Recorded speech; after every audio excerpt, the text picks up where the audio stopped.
Welcome back to Atomic Diecast. Today I'm going to do something a little different. I'm going to discuss how I customize Hot Wheels cars, in other words, the steps involved. Perhaps in time I'll make a video that shows the work in progress, but for now this will be a high-level discussion. What you're looking at here is a Hot Wheels 55 Bel Air Gasser I completed a few weeks ago. If you remember from my introduction video, this is my favorite Hot Wheels casting of all time. This started as a basic mainline car. If I recall correctly, it was the orange collector logoed 55 from 2024. I never use higher end cars when I do these customs. I always start with mainlines. So step one in this process is to disassemble the car. And the way you do that is you have to drill the rivet caps on the base. And I use a 3/16" drill bit to do that. All I do is drill out the tops until I reach the core diameter of the post. And from there, and it depends on how you reattach the car, when I screw them together, I take a 1/16" drill bit and drill a pilot hole into the post. I go pretty far, about halfway down the post. And then I take a very small tap and I internally thread the post. Now you can get these kits on eBay. They include the drill that you use to take the cap off, the pilot hole bit, the tap itself, and even screws.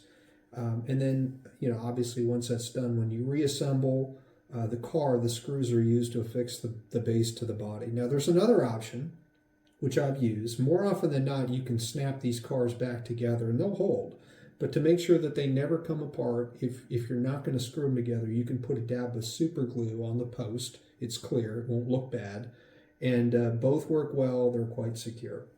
The next thing I do is I take the body, I clearly pop the interior and the window plastic out, and I have to strip the paint from the body. Now there are a few solutions that I've used to do this. I highly recommend Clean Strip Spray.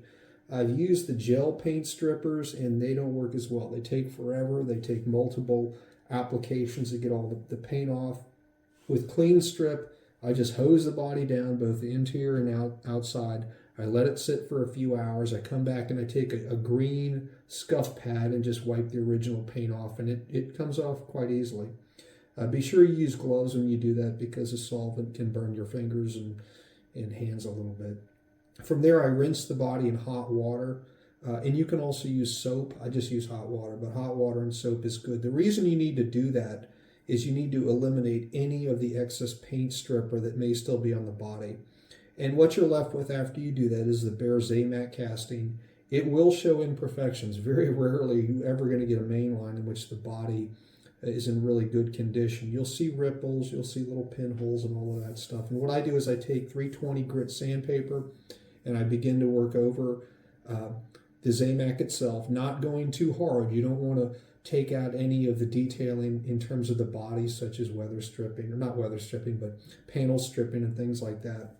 And then I work up to 600, and finally I finish the body off with 1,000 grit sandpaper. So I get it really, really smooth. And moreover, the sanding will get rid of any leftover paint stripper residue that's on the Zamac that was not removed with the hot water. The step two is to prime the car. I really prefer Rust-Oleum filler primer.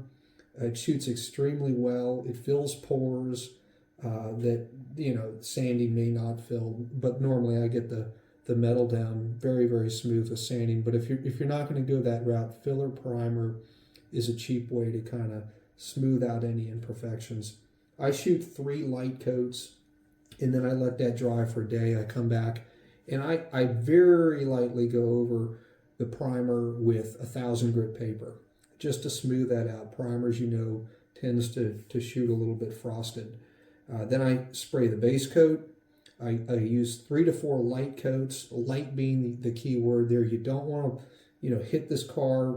These are small bodies, so you hit them with a lot of paint, you get runs, it's a mess. And let them dry about an hour in between each coat. It depends on what you're shooting it with, whether it's an airbrush or a spray can, but definitely give yourself enough time in between coats.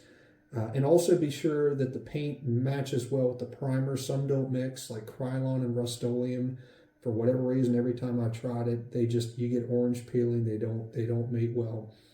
Once the paint's dried, if I'm going to decal the car, I'll do so with water slide decals. Put those on, and I'll probably do a separate video on how to cut them out and how to best apply them. But basically, you just dip them in water, put them on the car, blot them dry, let them sit for a day, and then to seal all that, I come back and I clear coat the car. Now, what you're looking at here is a car that I did not clear coat until I put what you will see as rust. I wanted to age this car, so I got a Tamiya kit. They have different colors of weathering, as they call it, and I basically took the brush and put rust areas on the car, right over the decals, right over the paint. And you don't have to let it dry, you just kind of get it on there. You don't want lots of powder laying there. You kind of want to blend it into the paint and the decal area. Let that sit and settle, and then I went back and shot the car with 3 coats of matte clear, which gives it that old kind of rusty look. I didn't want gloss. Obviously, rust does not reflect light well, so that's why I went with the matte. And then to round out the project, I needed to do a wheel swap, which I do on all my customs. I take an X-Acto knife and just simply cut the little internal tabs on the base to get the axles out. Now, you don't want to cut the tabs so much that you cannot click the new axles in. You want to just take enough off the top edges that'll allow you to wiggle the old axles and wheels out and install the new ones. And then once I do that, I put the car back together. I screw the base to the body through the posts that I've tapped, or if I snap it together, I super glue the little posts that are sticking through the plastic or metal base. But again, both of those work really, really well. And that's it. Now, I should also say that the wheels that you're looking at here came from JBL Customs. He is on Facebook. He has some great products for 164 die-cast cars. He's got engine kits and wheel and tire combinations, so definitely give him a look over. And I'm going to forego the roll test on this car. I did put it on the track. It doesn't roll. Even though the tires freely rotate, there's enough drag on them that it just sits on the track. This is a showcase car. It's one that sits in my display case with all my other custom 55s. I don't play with it, so I didn't care, but we are going to forego that. And I just as an aside, I found that rubber tires do not roll well at all, whether it be these here or the ones that come through with the Hot Wheels Premiums. So I hope you enjoyed this video. Again, I hope to do a step-by-step version of this down the line. And be sure to like and subscribe. Thank you.